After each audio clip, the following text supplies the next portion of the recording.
आपको बताया। अब दूंगा नामदान। उसके लिए न आपको घर छोड़ना है, न ज़मीन जायदाद छोड़नी है, न बाल बच्चों को छोड़ना है, और न यह कपड़ा जो पहने हो इसको उतारना है, न कोई दाढ़ी बाल बढ़ाना है, न कोई दाढ़ी बाल कटवाना है। आपको कुछ नहीं। जहाँ रहते हो वहीं रहो। जो काम आप करते हो बिजनेस व्यापार का, नौकरी खेती का, वही काम करो। लेकिन ये ज़रूर कहता हूँ कि मेहनत और ईमानदारी से अगर करोगे तो उसमें आपको बरकत मिल जाएगी। बेईमानी से करोगे, लूट घसोट करोगे, अगर आप मार काट करके लाओगे तो उसकी सज़ा मिलेगी। ये ज़रूर कहता हूँ। बरकत ख़त्म हो जाएगी, ये ज़रूर कहता हूँ।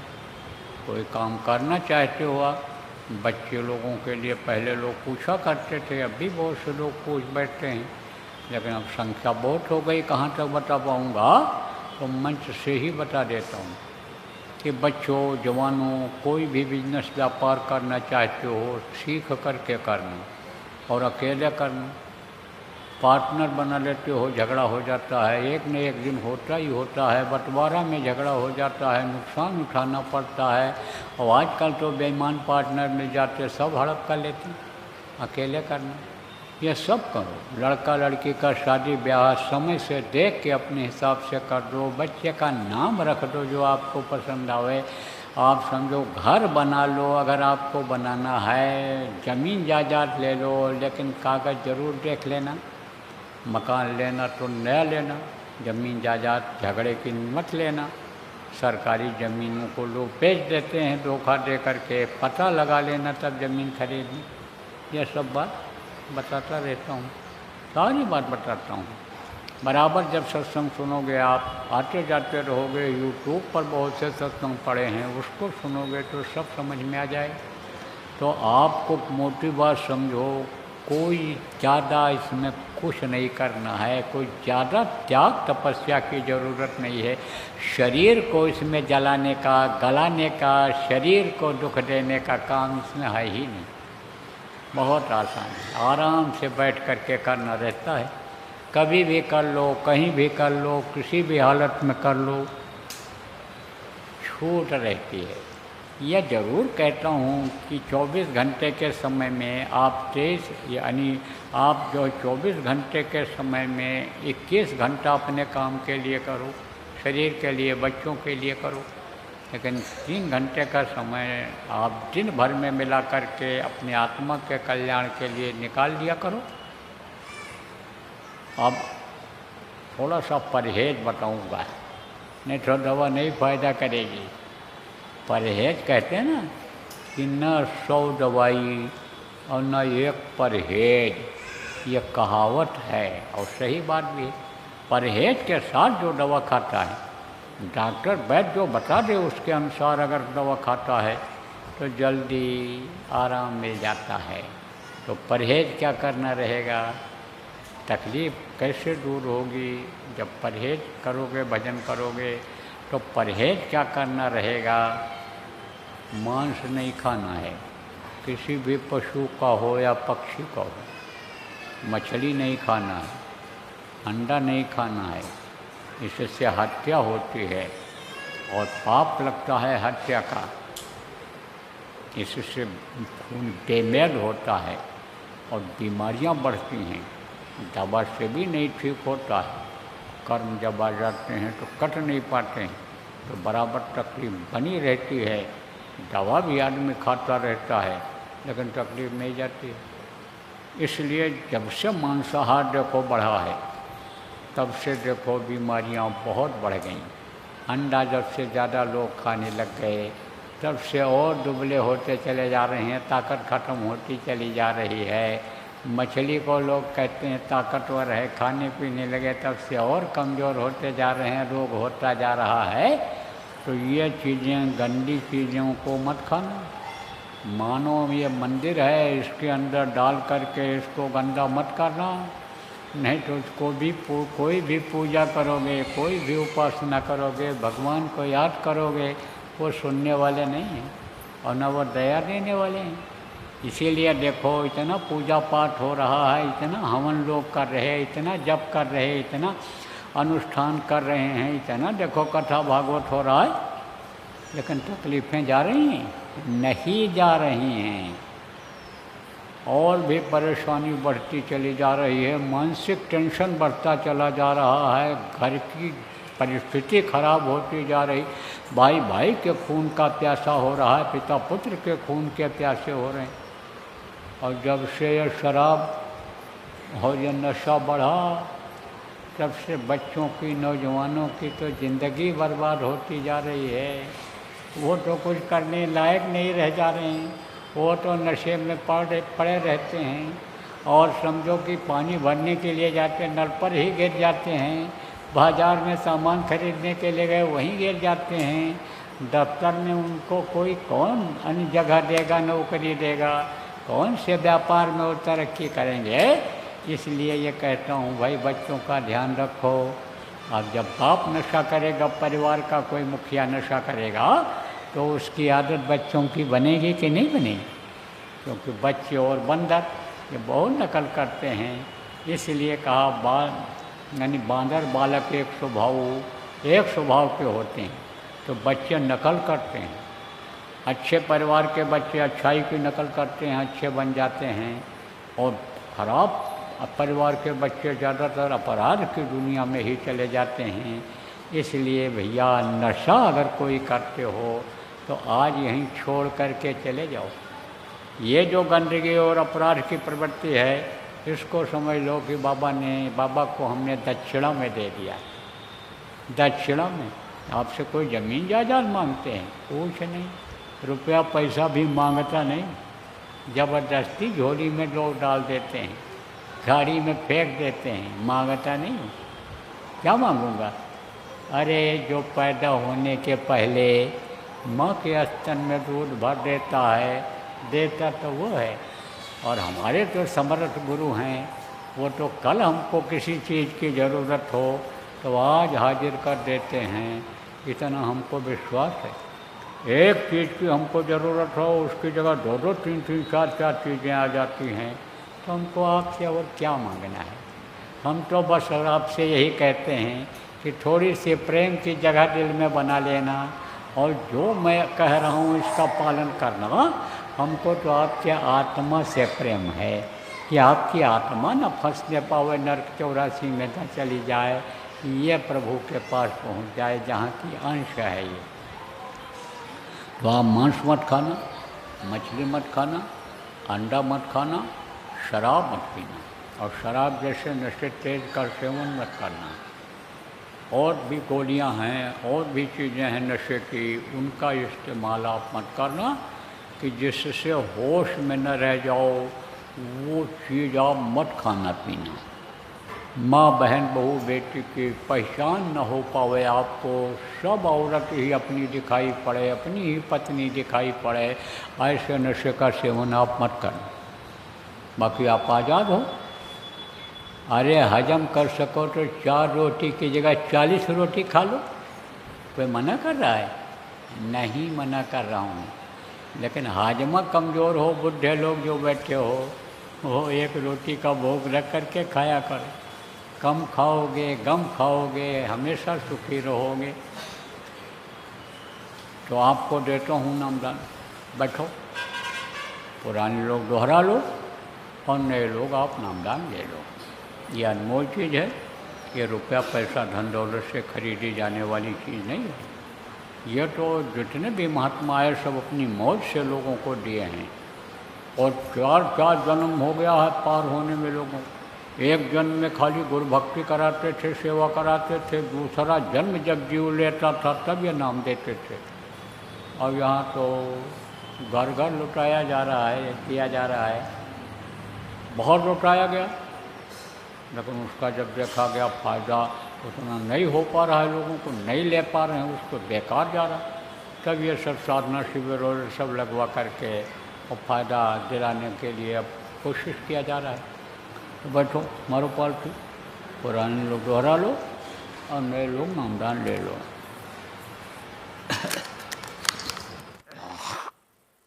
इसको कहते हैं भजन।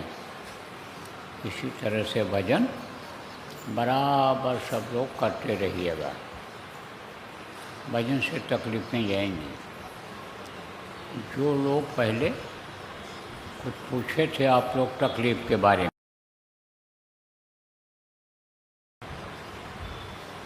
कुछ दिन तक किया भी, कुछ लोगों ने छोड़ दिया, उसको अब बराबर करते रहो, शुरू कर दो और भजन ध्यान सुमिरन में ज़्यादा समय दो। कुछ नए लोग हैं, उनको भी तकलीफ़ है। उन लोगों के लिए या जो तकलीफ़ों में ज़्यादा हैं उनके लिए भी रास्ता निकाला गया है। तो अभी गुरु पूर्णिमा में कार्यक्रम था जयपुर में, तो वहाँ पर एक ऐसा पूजा का स्थान था, बनाया गया था कि वहाँ जाते थे लोग और प्रणाम करते थे और अंदर में अपनी तकलीफ़ को कहते थे।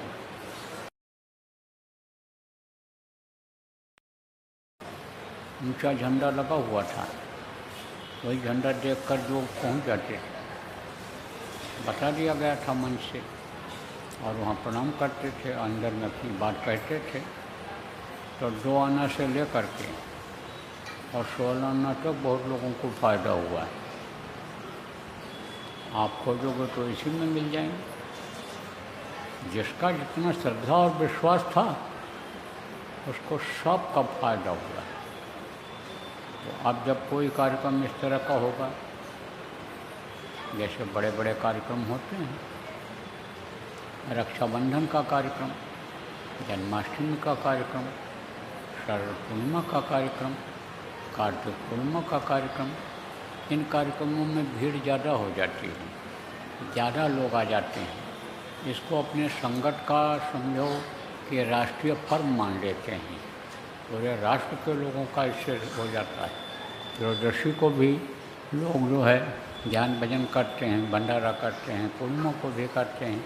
तो जब खबर लगे तो बड़ा कार्यक्रम है और वहाँ पर इस तरह का स्थान बनेगा, झंडा लगेगा जय गुरुदेव नाम का, तब आप आ जाना, वहाँ भी बैठ लेना, कह लेना।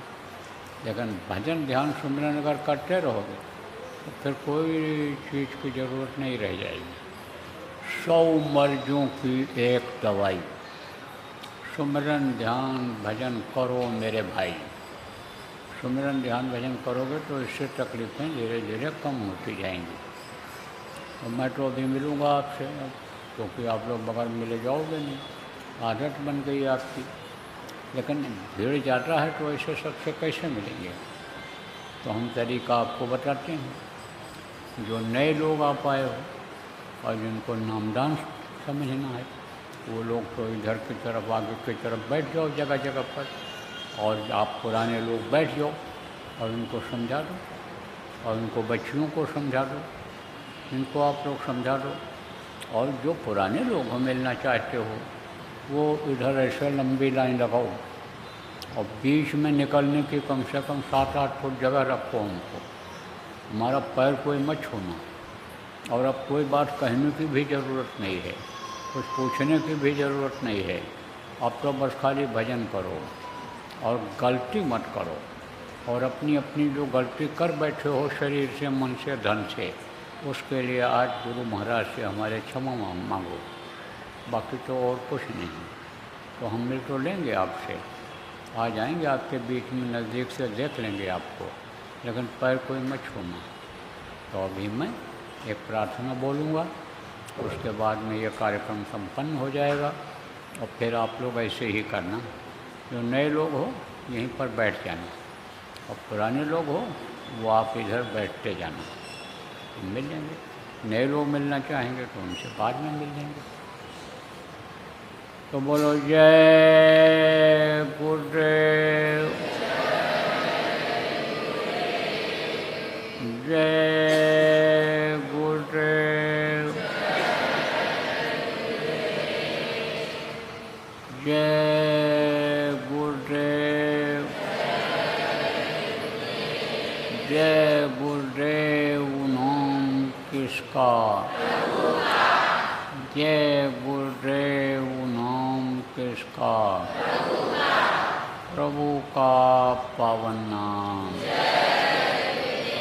प्रभु का पावन नाम। जय गुरुदेव।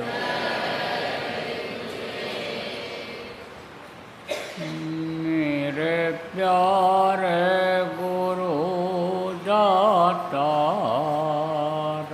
मंगता द्वार खड़ा।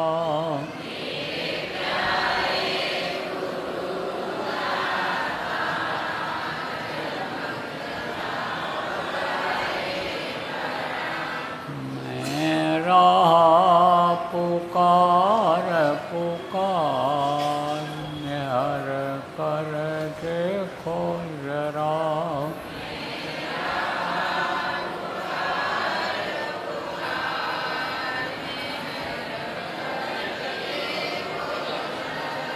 नहीं दीजय भक्ति दान, काल दुख बहुत दिया।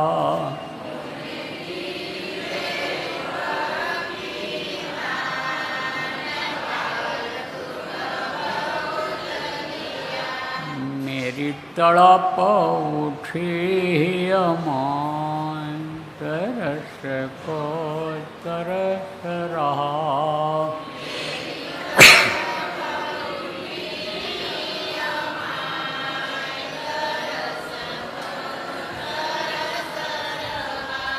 बरसावो घटाय पार, प्रेम रंग दीजे बा।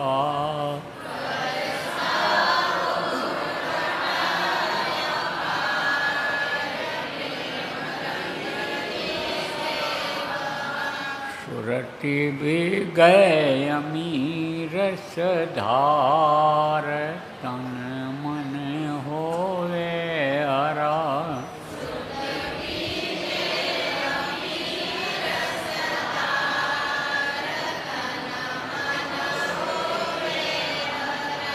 मेरा जीवन सफल हुई जाए, तुम गुण गाऊं सदा।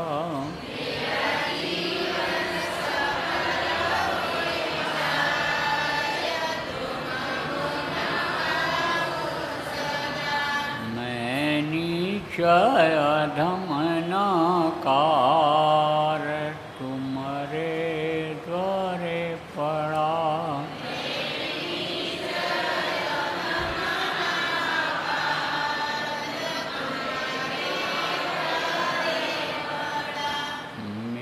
बिनती सुनो दर प्यार, घट उमगाओ दया।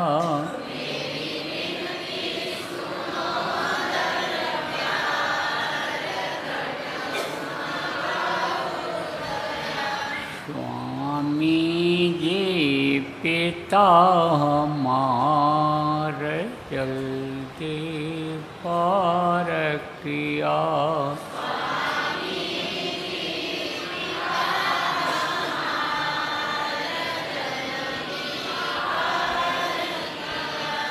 जय गुरुदेव स्वामी पिता हमार, जल्दी पार करो।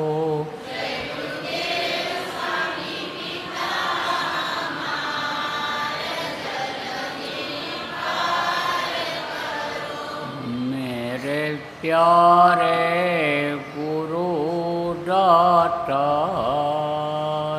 मंगता द्वार खड़ा।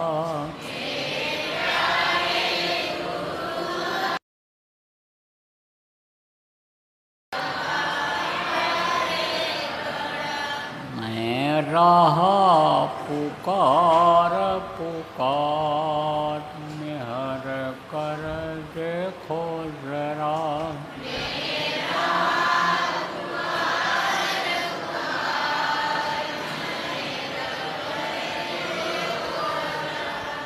निहर कर